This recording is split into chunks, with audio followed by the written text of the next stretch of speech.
아멘. 오늘 저에게 주신 하나님의 말씀은 구약성경 역대하 36장 22절부터 23절까지 말씀입니다. 구약성경 역대하 36장 22절부터 23절까지 말씀입니다.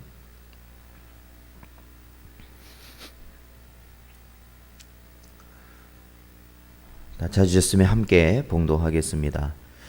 바사의 고레스 왕 원년에 여호와께서 예레미야의 입으로 하신 말씀을 이루시려고 여호와께서 바사의 고레스 왕의 마음을 감동시키심에 그가 온 나라에 공포도 하고 조소도 내려 이르되 바사 왕 고레스가 이같이 말하노니 하늘의 신 여호와께서 세상 만국을 내게 주셨고 나에게 명령하여 유다 예루살렘의 성전을 건축하라 하셨나니 너희 중에 그의 백성된 자는 다 올라갈지어다. 너희 하나님 여호와께서 함께 하시기를 원하노라 하였더라. 아멘. 기도하겠습니다. 하나님 감사합니다. 오늘도 저희들 주님의 앞에 나올 수 있도록 하시고 또한 이 시간 함께 주의 말씀을 듣고 기도할 수 있는 은혜 허락하시니 감사합니다. 어려운 가운데서도 하나님 저희들의 심령을 언제나 붙드시고 오직 이 세상의 모든 것 저희들 내려놓을 수 있는 은혜 허락하사 오직 아버지 하나님 바라보며 의지할 수 있도록 인도하여 주시옵소서. 언제나 하나님 함께하여 주시길 간절히 바라오며 이 모든 말씀 예수님의 이름으로 기도하옵나이다. 아멘. 사랑하는 성도 여러분, 오늘도 주신 말씀을 마음에 새기실 수 있는 여러분 되시기를 바랍니다. 특히 여호수아 23장 6절 말씀처럼 그러므로 너희는 크게 힘써 모세의 율법책에 기록된 것을 다 지켜 행하라. 그것을 떠나 우로나 좌로나 치우치지 말라 하신 이 말씀을 저희들이 또한 기억해야 될 것입니다. 오로지 하나님의 은혜는 우리가 이 세상 가운데 우리의 육신의 본성을 따라 치우침으로 인하여서 하나님의 말씀을 저버리고 이 세상의 뜻대로 살아가게 되는 우리의 모습을 버리고 내려놔야 되는 것입니다. 그러함으로 오로지 하나님 한 분만이 옳으신 분임을 우리들은 기억해야 되는 것이죠. 언제나 그러한 은혜가 있으시길 또한 주님의 이름으로 축원드립니다. 하나님의 백성은 하나님을 배반하였다는 것, 우리가 이 구약에 있는 이스라엘의 역사를 통하여서 우리는 계속해서 살펴보고 있습니다. 그들은 그러한 배반을 통하여 결국 하나님께서 70년 동안 이방인의 손에 포로가 되도록 하셨습니다. 즉 바벨론 포로로 살아갈 수밖에 없었다는 것이죠. 그러나 하나님께서는 마치 과거에 애굽에 있던 백성들을 기억하시고 애굽에서 400년 동안 그들이 포로 생활하던 그들을 하나님께서는 기억하셔서 결국 모세를 통하여서 그들을 구원하셨습니다.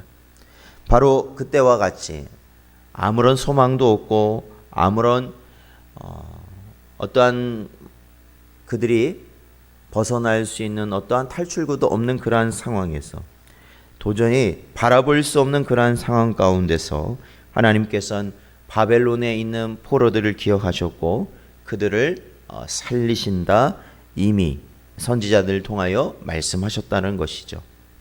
예레미야서 25장 11절 12절 말씀 보면 이 모든 땅이 폐허가 되어 놀랄 일이 될 것이며 이 모든 민족들은 70년 동안 바벨론의 왕을 섬기리라.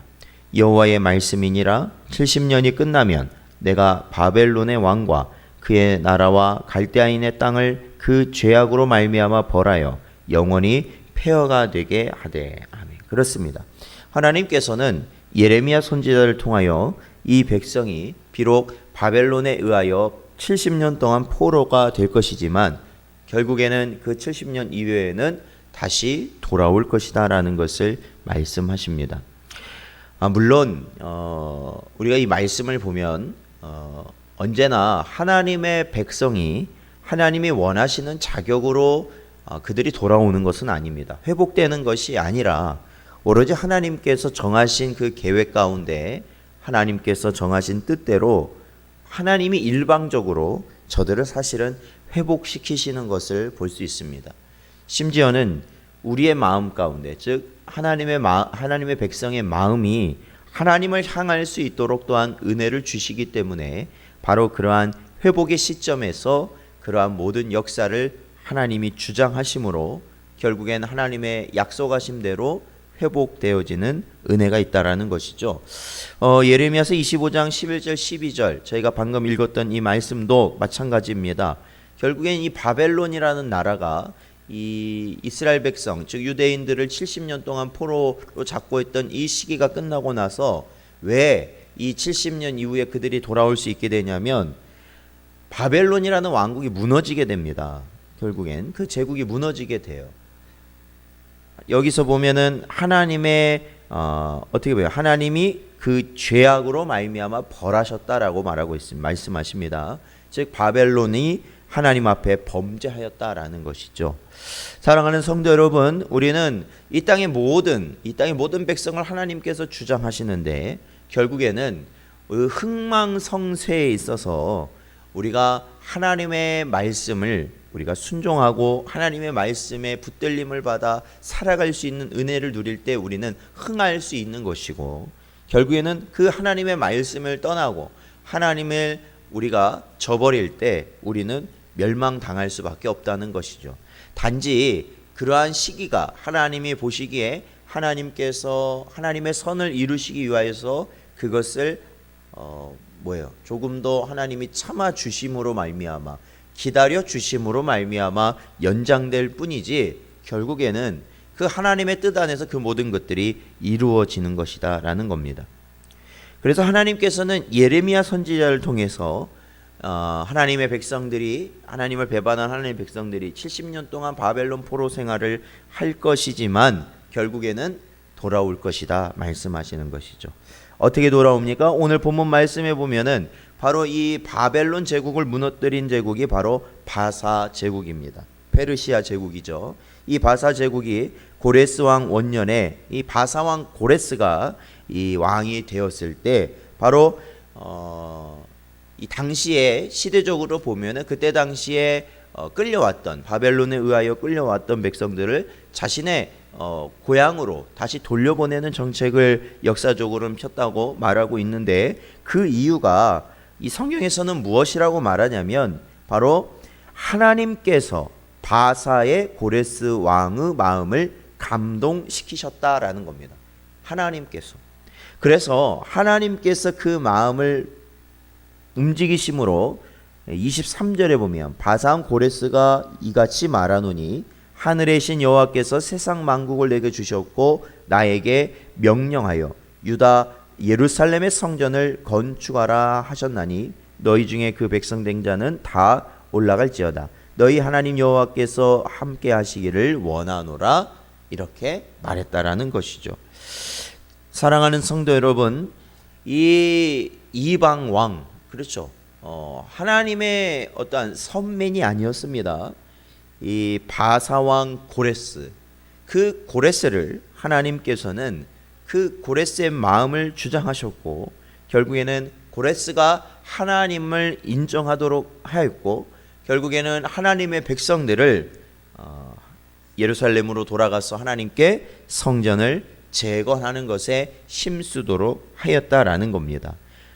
물론 이제 이 돌아온 이후에도 바로 또 계속해서 완성할 수 있었던 건 아닙니다. 수많은 이 방해 세력이 있었지만 그럼에도 불구하고 하나님께서는 이 이방 왕을 사용하셔서 하나님의 택한 백성들이 다시 하나님께 나아갈 수 있도록 인도하셨다라는 것이죠. 그러므로 사랑하는 성도 여러분, 오늘날 모든 것은 하나님께서 세상 나라와 그 모든 나라의 주권자들 마음까지도 주장하고 계심을 우리는 깨달아야 합니다. 이 로마서 13장 1절 말씀에 보면 각 사람은 위에 있는 권세들에게 복종하라. 권세는 하나님으로부터 나지 않음이 없나니 모든 권세는 다 하나님께서 정하신 바라 말씀하십니다. 사랑하는 성도 여러분, 오늘날 우리가 이 세상 가운데 좌로나 우로나 치우치지 아니하고 하나님의 말씀을 따라 살아갈 수 있는 근본적인 우리의 믿음은 무엇입니까? 이 세상의 모든 권세는 바로 하나님으로부터 시작되었다. 권세가 왜 고레스 왕에게 주어졌을까요? 왜 바벨론 왕에게 주어졌을까요? 왜 아시리아 왕에게 주어졌을까요? 그것은 그 시대별로 하나님께서 하나님의 백성을 향한 하나님의 뜻을 이루시기 위함이셨다라는 것입니다. 물론 이 세상은 그렇게 보지 않죠. 전혀 반대로 보고 있는 것은 사실입니다. 우리가 이러한 말을 하면 이 세상 사람들은 우습게 여길 것이죠. 우습게 여길 겁니다. 그러나 여러분, 그러한 것에 마음 상해할 필요 없습니다. 어차피 이 세상 사람들은 그들이 무슨 말을 하는지, 무슨 생각을 하는지, 어떻게 살아가야 되는지조차도 그들은 알지 못하고 살아가고 있는 것이 분명하기 때문에 그렇습니다. 그렇다면 우리에게 주신 이 말씀은 무엇을 확신시키십니까? 우리가 이 땅에 살아가면서도 결국 우리는 세상의 주권자들에게 우리가 복종하며 사는 것 같지만 결국에는 그 모든 자들을 통하여서 하나님께서 일하신다라는 것이죠. 하나님께서 그 모든 걸 이루어 가신다라는 겁니다. 그러므로 두려워하지 마십시오. 그러므로 떨지 마십시오. 그러므로 우리가 우리의 육신의 본성을 가지고 대항하지 마십시오. 오로지 이러할 때 우리는 하나님을 바라봐야 됩니다. 차분히 하나님을 바라보고 우리가 온전히 하나님을 바라보고 주의 말씀을 붙들어야 하는 것입니다. 그리고 오직 하나님께서 우리에게 원하시는 그 뜻을 언제나 우리의 심령 가운데서, 우리의 삶 가운데서 우리가 이뤄 나갈 수 있는 은혜를 구하며 살아가야 되는 것이죠. 사랑하는 성도 여러분, 그러기에 오늘도 주신 말씀을 여러분 우리 마음에 새기실 때 지금도 이 세상의 모든 펼쳐지는 일들이 협력하여 선을 이루게 됨을 믿으시고 살아가시길 바랍니다.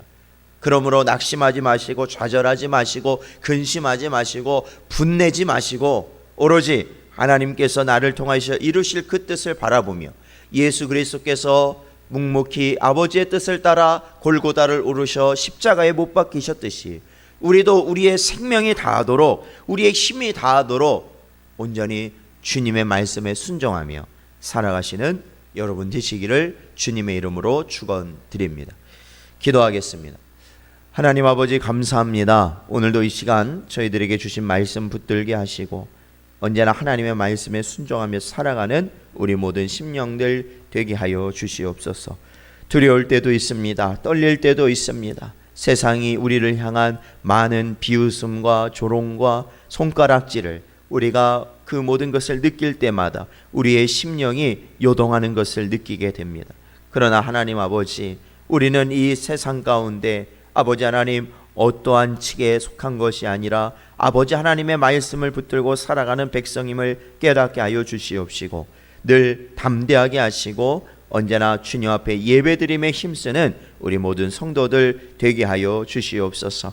아버지 하나님, 저들이 있는 곳마다 하나님 함께 하시고 저들이 있는 가정마다 하나님 함께 하시고 저들이 있는 생업의 터전마다 함께 하시고 저들이 가는 곳곳마다 함께 하여 주심으로 이 역병의 사태 가운데서도 이 어려움 가운데서도 오직 주님만을 바라보며 부족함이 없도록 인도하여 주시옵소서. 아버지 하나님, 저들의 생각과 말과 모든 것을 주장하시고 특히 간절히 바라옵기는 저들의 각 가정에서 아버지 하나님, 하나님께 예배할 수 있는 제단들이 세워지게 하여 주시어서 더욱더 하나님을 예배하는 자들로 아버지 하나님 이 땅이 넘치는 수 있는 은혜를 허락하여 주시옵소서. 간절히 바라오며 예수님의 이름으로 기도하옵나이다. 아멘.